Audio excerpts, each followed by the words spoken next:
entre las tantas, ¿no? Las madres y Eve en particular, digo, han sido ese ejemplo. Pero bueno, Natalia Salvo, la verdad, yo creo que usted tiene que iniciar, a partir de lo visto, ¿no? Una carrera...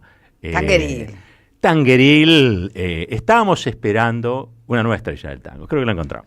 Ahí estamos. Bueno, Eve decía también protesta con propuesta. La recordábamos, Roberto, la semana pasada en relación a eso. Lo importante que es sucesivamente, ¿no? Después de la protesta o concomitantemente, protestar con proposición, no que ser una mera resistencia, sino la verdad que perdés el sino, el objetivo, la lucha. Y hoy vamos a hablar justamente del estatuto jurídico del proyecto de colonia que necesita nuestro país. Bien. Siempre, incluso en dictadura cívico-militar, se necesitó de un estatuto jurídico, desde el Estatuto de Reorganización Nacional, por donde juraban sus funcionarios, hasta la derogación de infinidad de leyes y modificación de otras tantas a través de la Comisión de Asesoramiento Legislativo, pero también de estudios jurídicos que hoy son también los que asesoran al gobierno para las reformas jurídicas. Y yo pensaba en la semana pasada, ¿no? En donde se viralizó la posibilidad de una reforma educativa, donde también salió una resolución para que los pibes y pibas mayores de 13 años puedan apostar a través de títulos que establece la Comisión Nacional de Valores, la destrucción de la industria, la inflación acumulada, la propuesta de reforma laboral, la designación en el Ministerio de Defensa de un militar. Y digo, ¿qué tiene que ver una cosa con la otra? Bueno, tiene mucho que ver. Justamente es la consolidación de una colonia. Voy al final. Lo escuchamos a Agustín Rossi al principio del programa hablar de la designación de un militar, de Presti. Bueno, hay violación de varias leyes, Roberto. En 1971 se dictó una ley que fue la 19.101 del personal militar. Y hay una clara incompatibilidad en la designación, ya en una ley de ese momento. Después tenemos la ley de ministerios que específicamente lo prohíbe, a partir del artículo 19, que habla del Ministerio de Defensa. Pero voy a esta primera ley, del personal militar de 1971, la 19.101. Establece en su artículo 7, inciso 6, lo siguiente: no se debe aceptar, o el militar no debe aceptar, ni el desempeño de funciones públicas selectivas, y tampoco debe participar directa o indirectamente en las actividades de los partidos políticos. Es lo que recién mencionaba Agustín Rossi. ¿Por qué? Porque la lógica estructural interna del sistema militar exige determinada obediencia y disciplina que va a contramano de la democracia interna de cualquier tipo de estructura estatal. Esto por un lado, pero ya estaba prohibido ahí, y también en la ley de ministerio, que es la ley 22.520, a partir del artículo 19 menciona las funciones del Ministerio de Defensa, entre las que está, por ejemplo, entender en la elaboración del presupuesto de las Fuerzas Armadas y en la coordinación y distribución de los créditos correspondientes. Esto que decía Agustín Rossi, ¿a qué lógica va a responder Presti? ¿A la lógica militar?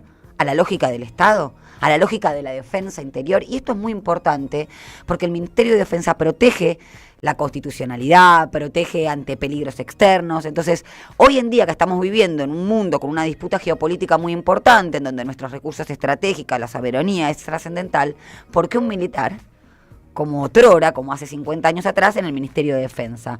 Pero voy al principio. Uno puede decir, ¿qué tiene que ver la reforma educativa con esto? Bueno, ustedes saben que la educación es un derecho constitucional, el de enseñar y aprender, según el artículo 14, pero también hay un mandato al Congreso de legislar en pos de la salvaguarda de ese derecho, para el crecimiento económico con inclusión social, para la protección de los grupos vulnerables, para el derecho constitucional a la educación superior, pública, laica, etcétera.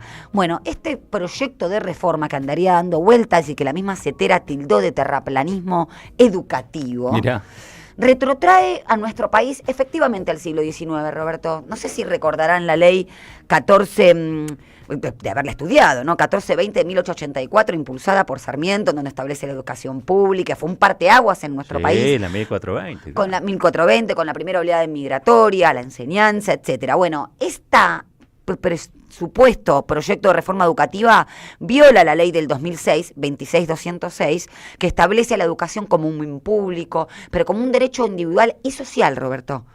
Es social el derecho a la educación.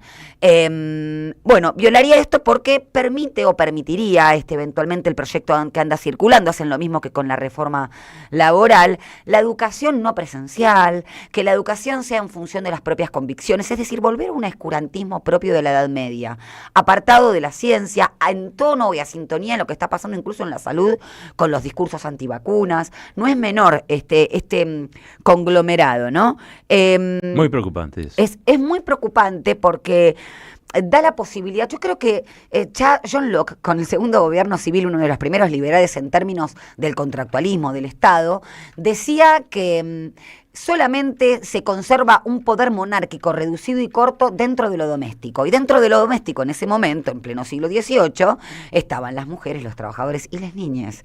Bueno, es como que se retrotrae el estatus de cosa, ¿no? O sea, yo son mis hijos, los educo como quiero. O sea, fíjense que hay un sentido de propiedad que va paradojalmente a contramano de la libertad que pregonan todos los gobiernos de ultraderecha a nivel mundial, porque el terraplanismo, el discurso antivacunas, la reforma laboral, la entronización o la sacralización de la inteligencia artificial, no es un patrimonio solamente argentino, es un discurso que con distintas idiosincrasias, en función de si son países centrales o no, va calando muy profundo en las sociedades. Bueno, esto es, el proyecto habilita, dice, el homeschooling, es decir, escuela en la casa.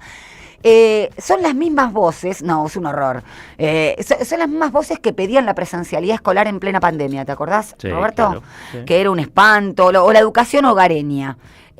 Bueno, hablamos también de la destrucción de la industria. ¿Por qué se necesita la destrucción de la industria, que vino de la mano del RIGI en primer lugar, pero también de la caída del consumo, de la caída de la actividad económica, de la destrucción del mercado interno y la propagación de la economía financiera y primarizada, ¿no? Recursos estratégicos, volver a la Argentina exportadora con la vuelta de tuerca de la economía financiera. Para eso también necesitan la destrucción de los derechos laborales, que ya lo implantaron con la ley de bases, que no hubo ningún tipo de blanqueo. Ya lo vimos, hemos hablado de la economía de plataformas. Y por último, esto de la habilitación de la tima financiera para pibes menores de 13 años, que va de la mano con la educación, con la reforma educativa. Estos proyectos de erradicar la historia, la instrucción cívica y propender a la educación financiera, no a la educación social, tiene mucho que ver con esta resolución que sacó la Comisión Nacional de Valores y que habilita a los mayores de 13 años a realizar todo tipo de inversiones en el mercado de capitales. Según los que dicen desde el gobierno, es que también es para ayudar a que los padres, esto es con autorización de los padres entre comillas, pero a través de esta autorización se habilitaría una especie de educación de los padres también en cuestiones financieras. Acá está la engaña pichanga, ¿no? Queremos un país en donde perdamos soberanía, perdamos nuestros recursos estratégicos por la deuda, de economía primarizada, bueno, todo va en sintonía de eso. Y por último, y como para cerrar, quisiera citar tuve un intercambio hermosísimo, como todos los que tengo con Vali Di Croce, pero en el fin de semana, charlando sobre estos temas respecto de la columna, y hablamos justamente de no solamente la inteligencia artificial generativa, que fue la que a partir del año 2022 pone en crisis este modelo, sino también de este tipo de modelo de negocios, me decía ella. No es solamente Rappi, Uber, ChatGPT, es toda la economía de plataforma. ¿Qué es lo que hace? Decía Vale, ¿no? Porque la estoy citando. Toma un determinado modelo de negocio que es de capital deslocalizado, transnacional, sin dueños, pero que en realidad depende de esos 7 gigantes. Y cualquiera, es con esto de que se dan llamar ahora tecnofeudalismo, trabaja para esos 7 gigantes.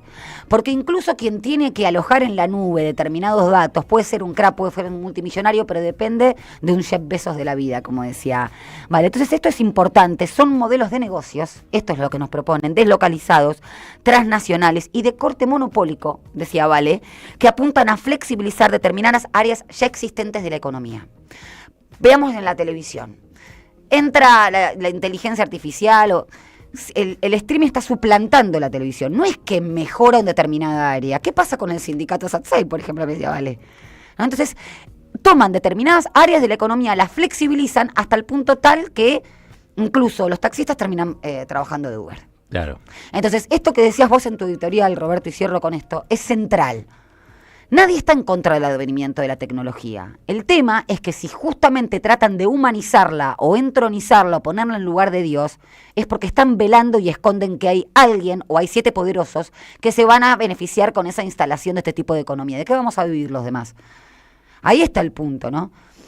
Y no tenemos estados fuertes como para que le haga oposición a ese poder económico gigante que surgió al amparo de estas nuevas economías. Entonces, después lo tenemos a Peter Thiel, ahora sí cierro, perdón, diciendo que en una entrevista en octubre que le hicieron, el voto a las mujeres o a los sectores más humildes puso fin a la compatibilidad entre libertad y democracia. poniendo en duda incluso la necesidad de que perviva la raza humana. De eso estamos hablando. Poquito a poco nos llevan como la rana a aceptar nuestra propia extinción. Natalia Salvo, en Caballero de Día. Pensamos, escuchamos, debatimos y